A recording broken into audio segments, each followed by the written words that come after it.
My name is Sarah. I'm 32 years old, and I used to believe that family meant showing up for each other no matter what. I spent years making excuses for my mother's behavior, convincing myself that her constant absence from my important moments was just bad timing or circumstance. But when she flew 3,000 miles across the country to comfort my brother through his divorce while refusing to drive 20 minutes to attend my wedding, I knew something was deeply wrong. What I discovered next about the systematic lies my family had been telling me for years would change everything I thought I knew about love, loyalty, and my own worth. If you've ever felt like the forgotten child in your family, the one who's always expected to understand while never being understood in return, this story is for you. And please, stick with me until the end, because what happened when the truth finally came out will probably shock you as much as it shocked me. Growing up as the middle child in what everyone called a close-knit family, I learned early that my role was to be the understanding one, the flexible one, the one who didn't make waves. My older brother Marcus had always been the golden child, the star athlete who went to college on a football scholarship, married his high school sweetheart, and landed a corporate job straight out of graduation. My younger sister Emma was the baby, the creative one who could do no wrong even when she was doing everything wrong.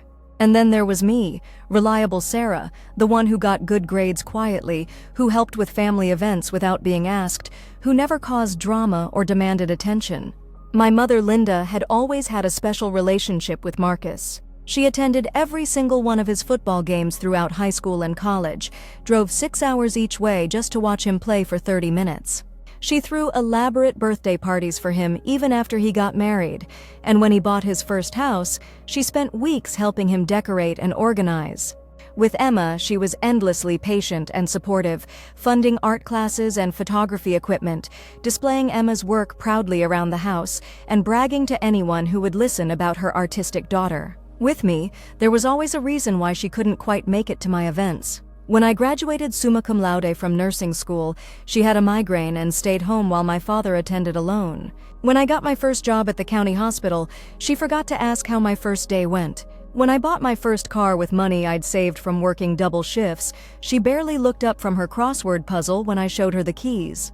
The pattern was so consistent that I'd stopped expecting anything different. But I told myself this was normal. I told myself that some kids just require more attention, that Marcus needed the support because he was under so much pressure, that Emma needed the encouragement because she was struggling to find her path. I convinced myself that my mother's love for me was quieter, more practical, that she trusted me to be independent in a way she didn't trust the others. I made peace with being the low-maintenance child. When I met David during my second year of nursing, I felt like I'd finally found someone who saw me clearly. He noticed when I was tired after a difficult shift, he celebrated my small victories, and he made me feel like I was worthy of attention and care. After 3 years together when he proposed, I was over the moon. Finally, I thought, I would have my moment, my celebration, my chance to be the center of my family's attention for one perfect day. Planning our wedding became a test I didn't realize I was taking. David and I decided on a small ceremony, maybe 50 people, at a beautiful venue about 20 minutes from where I grew up. It wasn't extravagant. We were both saving money and starting our careers, but it was exactly what we wanted. When I called my mother to share the news about our engagement, her response was lukewarm at best. She congratulated me, but immediately started talking about how expensive weddings were and how maybe we should consider just having a small family dinner instead. I pushed forward anyway, sending her save-the-date cards 9 months in advance, regular updates about our planning progress, and multiple invitations to be involved in dress shopping or venue selection. Each time she was busy or tired or dealing with something else. When I found my dress at a small boutique and called to ask if she wanted to come see it, she told me she trusted my judgment and that I didn't need her approval for everything. When I asked if she wanted to help with flowers or decorations, she said she wasn't creative like Emma and would probably just get in the way. The contrast became painfully obvious when Marcus announced that he and his wife Jessica were having problems. Suddenly, my mother had endless time and energy. She called him daily to check in, drove to his house to bring him home-cooked meals, and spent hours listening to him analyze every detail of his failing marriage. When Jessica moved out and filed for divorce papers, my mother went into full crisis mode. She researched divorce attorneys, helped him organize his finances, and even offered to let him move back into his childhood bedroom if he needed time to get back on his feet. Meanwhile, my wedding was 6 months away, and I was planning almost everything alone. David's family was wonderful and supportive, but they lived across the country and were handling their own preparations for traveling to our wedding. My father tried to help when he could, but he'd always deferred to my mother on family event planning, and he seemed genuinely confused about why she wasn't more involved. When I finally asked her directly if she was planning to help with anything, she told me that I seemed to have everything under control and that she didn't want to interfere with my vision. 4 months before my wedding, Marcus's divorce proceedings hit a particularly difficult phase. Jessica was asking for half of everything, including the house, and Marcus was devastated. He called my mother crying, saying he felt like his whole life was falling apart and that he didn't know how to handle the legal complexities. That night, my mother announced that she was going to fly out to California to spend a week with Marcus, helping him through this difficult time and ensuring he had proper support during his mediation sessions. I was stunned. My mother, who claimed she couldn't drive 20 minutes to look at wedding venues with me, was planning to fly 3,000 miles to hold my brother's hand through his divorce. When I pointed out the contrast, she became defensive and told me that Marcus was going through a real crisis while I was just planning a party. She said that marriages were supposed to be joyful occasions that didn't require crisis management, while divorces were traumatic experiences that demanded family support. The week she spent in California, she posted dozens of photos on Facebook. Pictures of her and Marcus at restaurants, walking on the beach, attending his mediation sessions, organizing his apartment. She wrote long posts about how proud she was of him for handling such a difficult situation with grace and maturity, how important it was for family to show up during the hard times, and how much it meant to her to be able to support her son when he needed her most. Meanwhile, I was calling vendors, addressing invitations, and coordinating details for my wedding entirely on my own. When she returned, I tried to re-engage her in wedding planning. We were now 3 months out, and there were still significant decisions to be made about flowers, music, and reception details.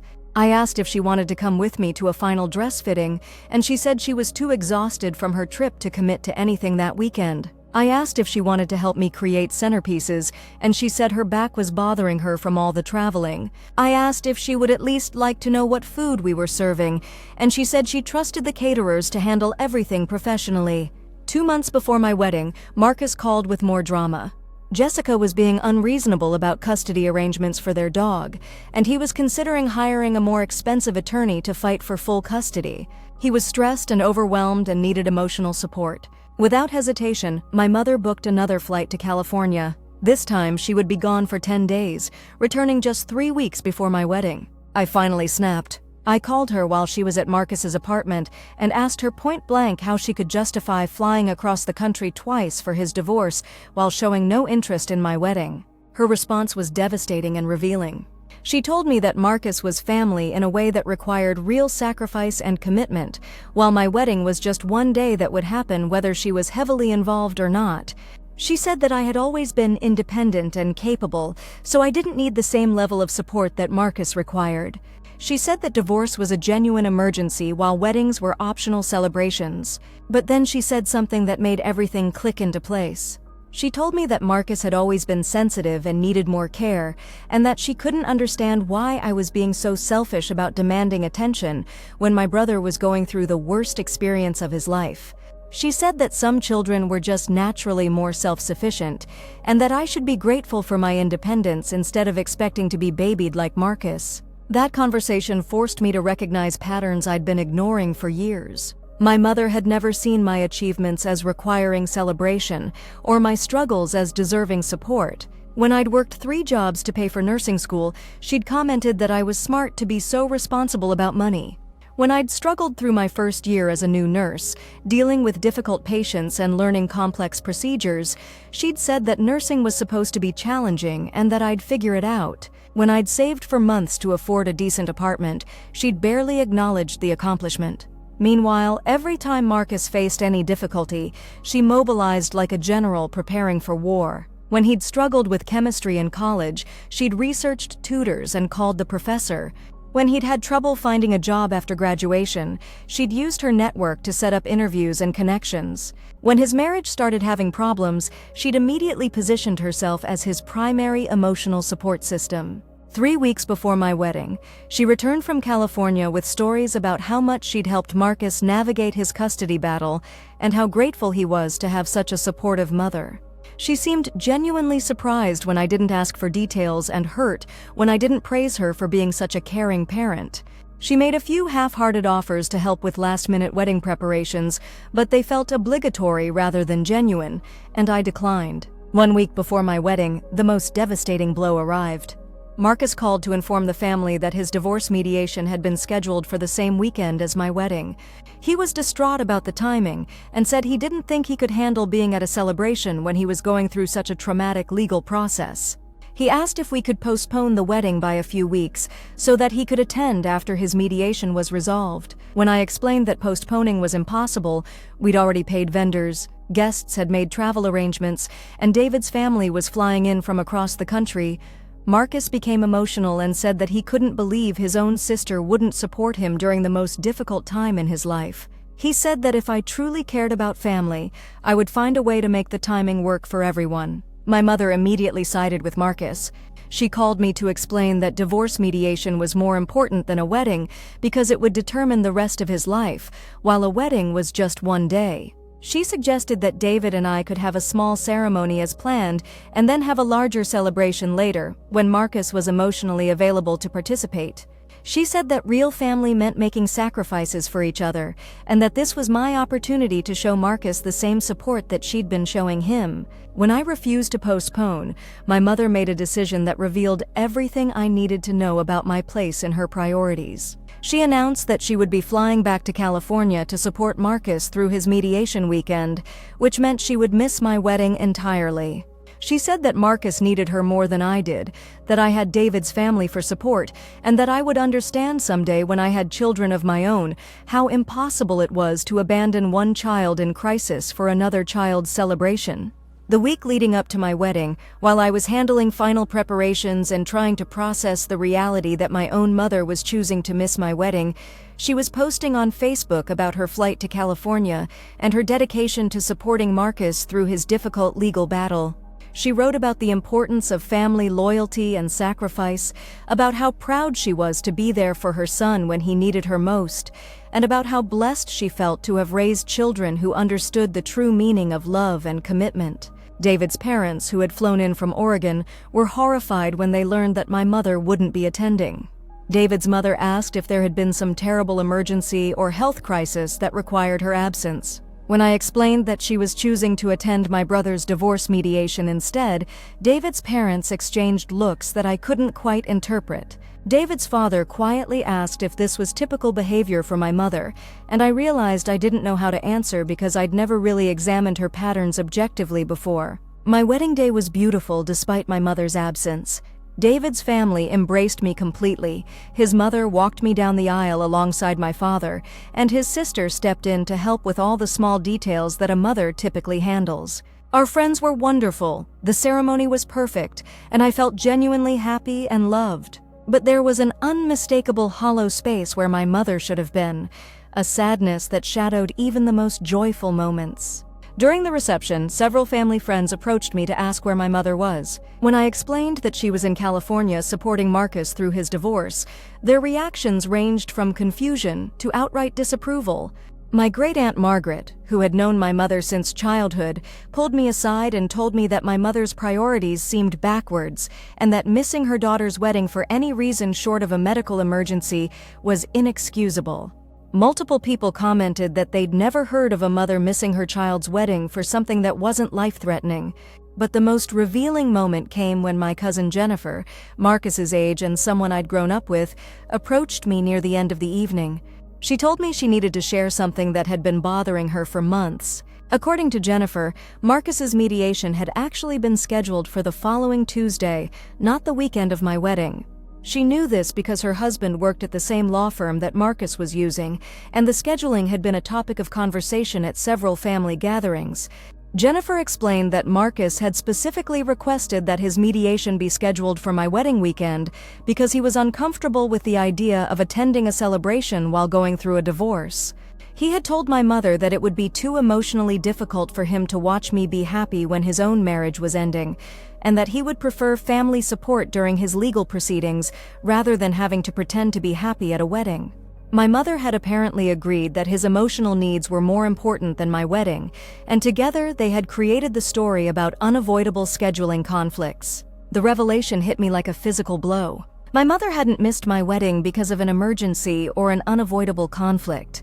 She had missed my wedding because she and Marcus had decided that his comfort was more important than my celebration, that his feelings were more valid than mine, and that supporting him through a routine legal procedure was more meaningful than celebrating the most important day of my life. When I confronted my mother about Jennifer's revelation, her response was even more devastating than her original absence. Instead of apologizing or showing remorse, she became defensive and angry. She told me that the specific timing of Marcus's mediation was irrelevant because he was going through an emotional crisis that required family support. She said that I was being petty and vindictive by focusing on scheduling details instead of understanding the bigger picture of family loyalty. She explained that Marcus had been honest with her about his discomfort with attending my wedding while his own marriage was falling apart, and that she had made the mature decision to prioritize his mental health over what she called the superficial elements of wedding attendance.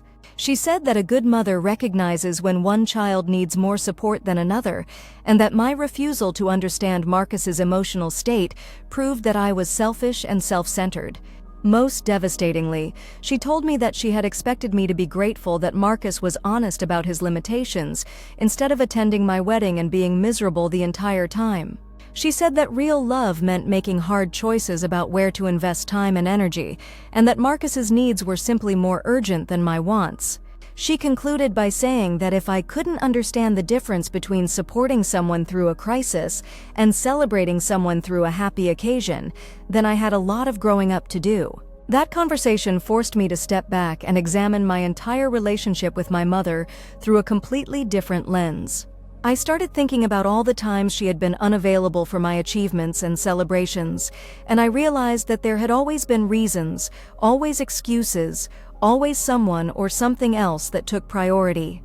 But I also started thinking about all the times she had moved heaven and earth for Marcus and Emma, and I recognized that her unavailability for me wasn't circumstantial, it was intentional.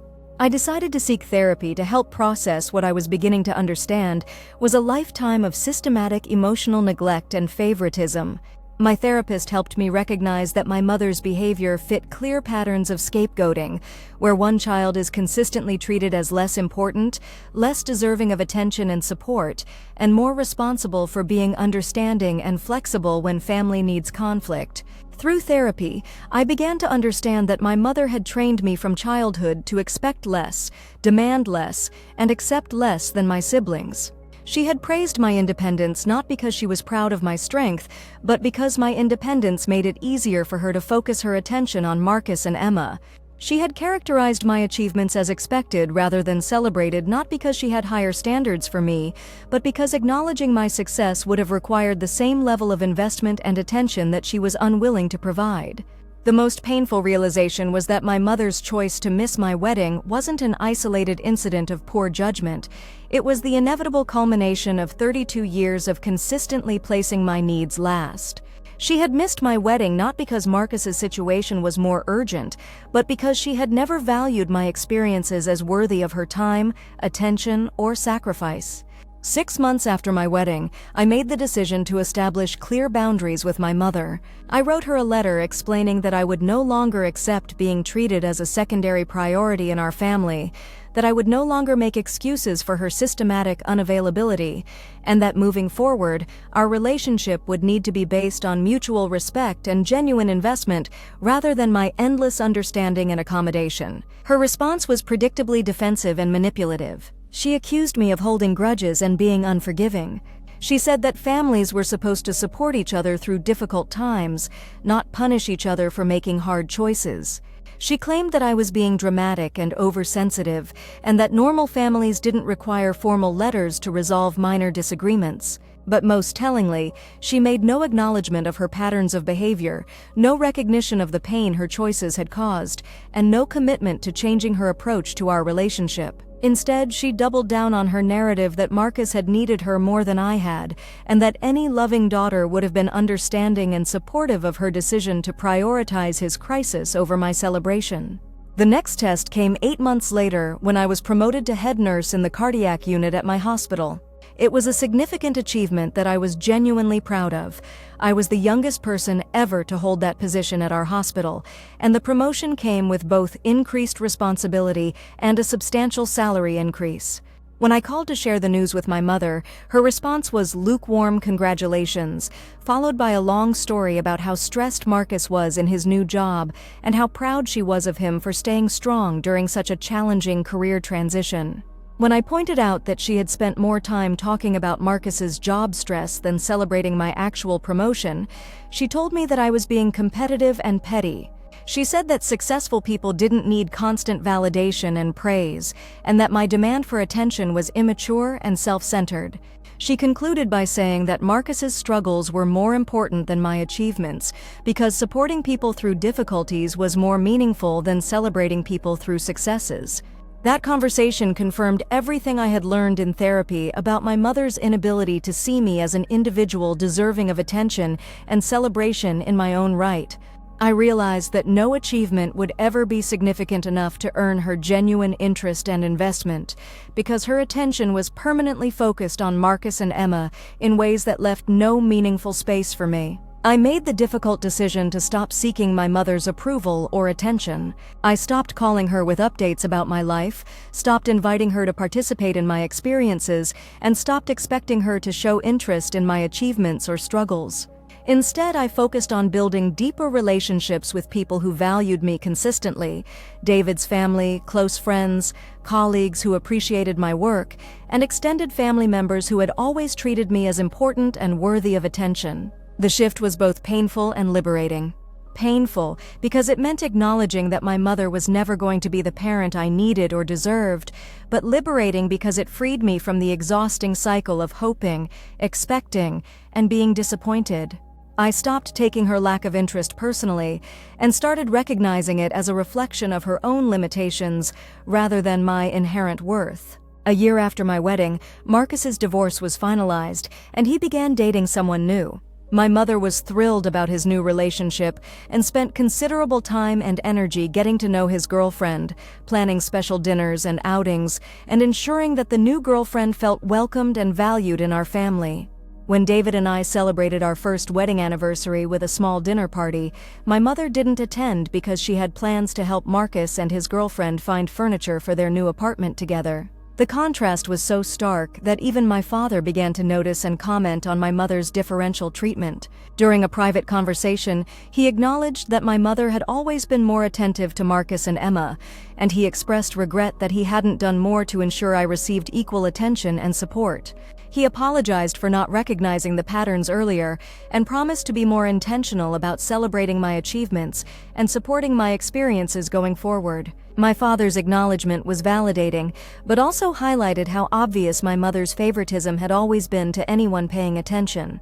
It confirmed that my perception of unequal treatment wasn't oversensitive or imagined. It was real, consistent, and significant enough that even my conflict-avoidant father could no longer ignore it. 2 years after my wedding, I was offered an opportunity to participate in a cardiac nursing research study that would be published in a major medical journal. It was an incredible professional opportunity that required me to present findings at a national conference and would significantly advance my career. When the research was published and featured in our local newspaper as an example of innovative healthcare work happening in our community, multiple family friends and colleagues reached out to congratulate me and express pride in my achievements. My mother's response to the newspaper article was to forward it to Marcus and Emma with a note saying that it was nice to see me doing well professionally, followed by a much longer update about Marcus's promotion at his company and Emma's new photography business. Even when my achievements received public recognition and validation, she managed to redirect attention to my siblings and minimize the significance of my success. The breaking point came when David and I announced that we were expecting our first child. I had assumed that impending grandmotherhood might shift my mother's attention and investment in our relationship, that the prospect of a grandchild might motivate her to build a stronger connection with me. Instead, her response to our pregnancy announcement was to immediately begin planning ways that Marcus's girlfriend could be involved in the baby's life, and suggesting that Emma would be the perfect choice for godmother since she was so creative and nurturing. When I explained that we hadn't yet made decisions about godparents and wanted to focus on preparing for our child's arrival, my mother became defensive and accused me of being controlling and exclusive. She said that families were supposed to come together around new babies, and that my reluctance to immediately include everyone in our planning process proved that I was still holding grudges about old disagreements. Her inability to focus on me and David as the expectant parents, her immediate redirection of attention to my siblings, and her characterization of my desire to make our own parenting decisions as vindictive grudge-holding confirmed that having a child wasn't going to change our relationship dynamics. If anything, it was going to extend the patterns of favoritism and dismissal to the next generation. I made the decision to protect my child from experiencing the same systematic neglect and differential treatment that had defined my childhood. I established clear boundaries about my mother's involvement in our child's life, explaining that we would welcome her participation if she could demonstrate consistent interest and investment in our family as individuals, rather than as extensions of her preferred relationships with Marcus and Emma. Her response was to accuse me of being vindictive and manipulative, using my pregnancy to punish her for past decisions, and preventing her from being a grandmother because of my own emotional issues. She enlisted Marcus and Emma to pressure me to reconsider my boundaries, and both siblings accused me of being dramatic, unforgiving, and destructive to family unity. The intervention from Marcus and Emma was particularly revealing because it demonstrated how my mother had trained all of us to protect her from accountability while expecting me to absorb unlimited disappointment and mistreatment. Marcus, whose divorce had been the reason for missing my wedding, lectured me about family loyalty and forgiveness.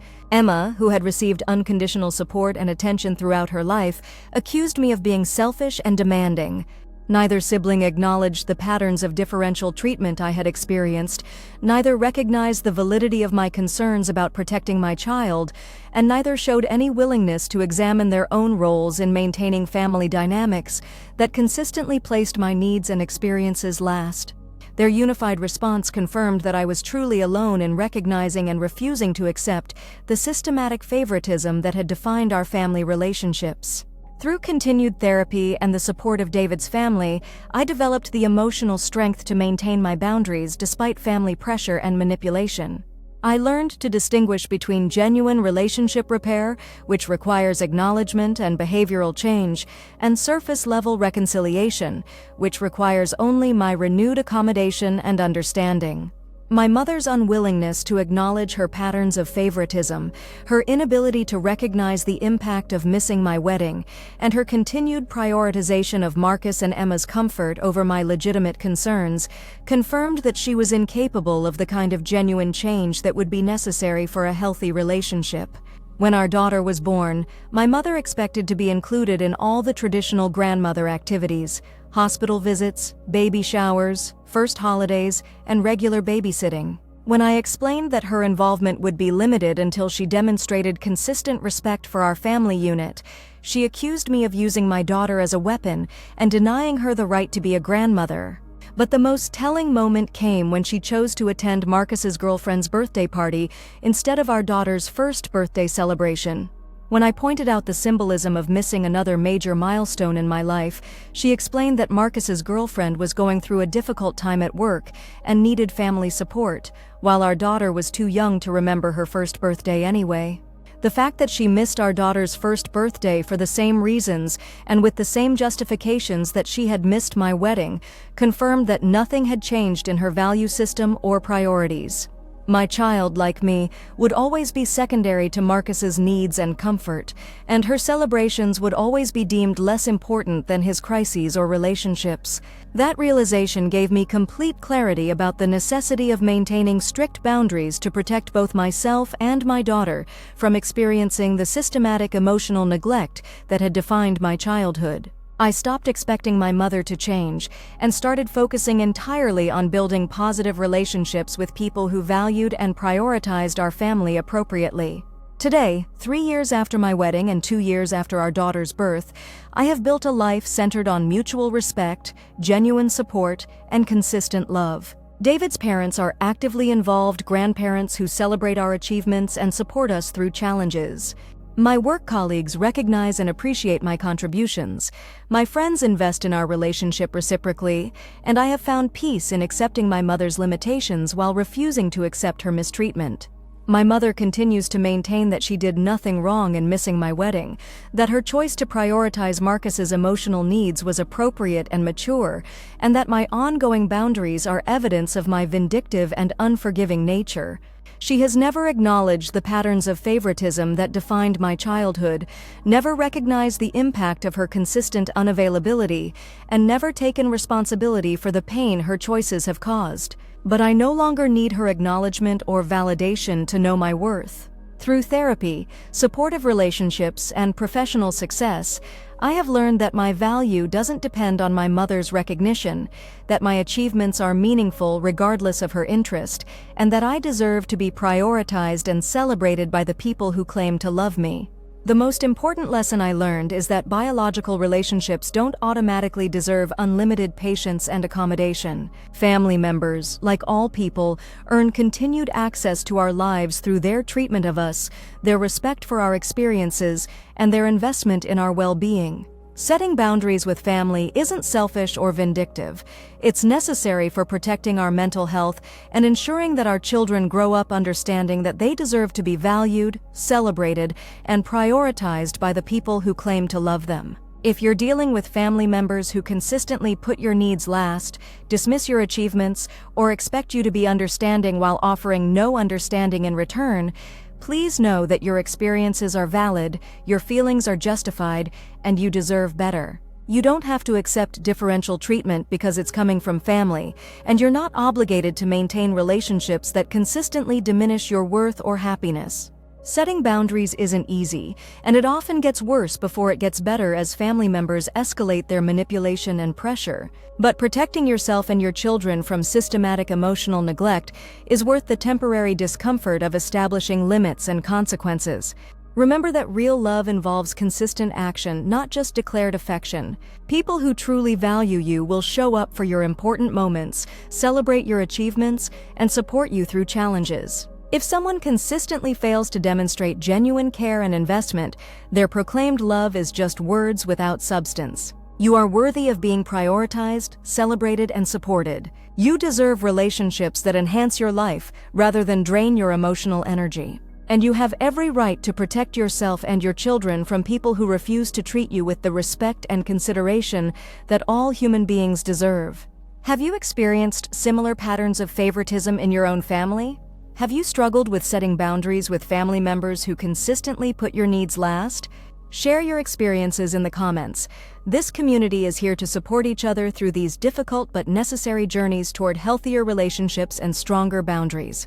And if this story resonated with you, please like and subscribe to help me reach others who might need to hear that they're not alone in these experiences.